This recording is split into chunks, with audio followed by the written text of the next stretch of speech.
The next type of quadrilateral we're going to learn about is the rectangle. A rectangle is a parallelogram with 4 right angles. So that would be the first property that we want to write down, is that a rectangle has 4 right angles. If I was to label my picture here, I would put a right angle in each corner of my triangle.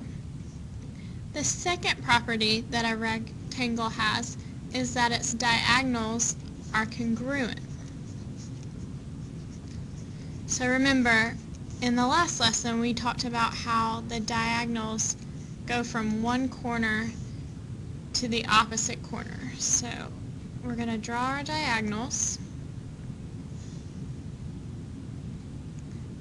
and these two diagonals would be the same length.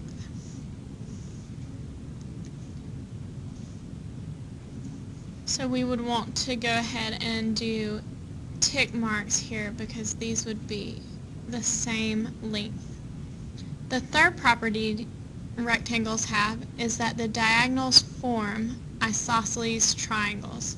So each one of these, and I will highlight so we can see each one, we have this triangle and this triangle is isosceles. Hence why these two sides are equal. And then this triangle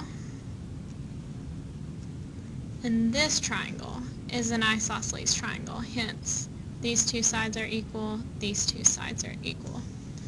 So in our third, we're going to write form isosceles triangles. They also have all properties of a parallelogram, which means their opposite sides are parallel. So this side is parallel, and this side is parallel. Their opposite sides are congruent. So this piece is congruent to this piece, as well as this side is congruent to this side. Its opposite angles are congruent. So here we already know all these angles are congruent because they're all 90. If we're looking at consecutive angles, I know that 90 plus 90 adds up to 180. So their consecutive angles are supplementary. And then we also know, because the diagonals form isosceles triangles, that the diagonals bisect each other and split these two in half.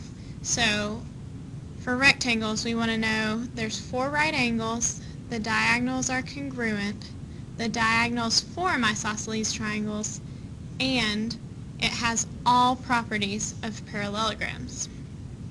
Now, if we are wanting to solve some problems using rectangles, then if we are solving for the sides, we want to know that our opposite sides are equal. So that means in problems you are going to set the sides equal. Then if we're solving for angles, there's 2 different ways. First is that corner angles equal 90. Second, we can use the isosceles triangle theorem, which tells me if this is an isosceles triangle, then whatever this is, whatever measure this side is also the same measure. And then if we were going to solve some problems using the diagonals of a rectangle, we know that our diagonals, first off, are equal, so you can set them equal. And then second, our diagonals are being bisected, And so like in the lesson before, that means one, we have part equals part, and second, we have 2 times part equals the whole.